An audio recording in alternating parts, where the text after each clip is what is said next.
गणपतीची स्वारी अन आला धादिस मामाच्या घरी. मालवण चिपळूण सावंतवाडी माझ्या कोकण गावांचो दिमाग भारी.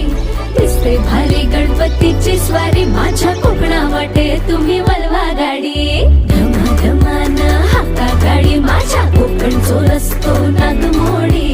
कारी न येवा वशी न येवा नाही तर सुसाट आगीन गाडी. मुंबई पुण्याचे रस्ते सोडा माझ्या कोकणा वाटे तुम्ही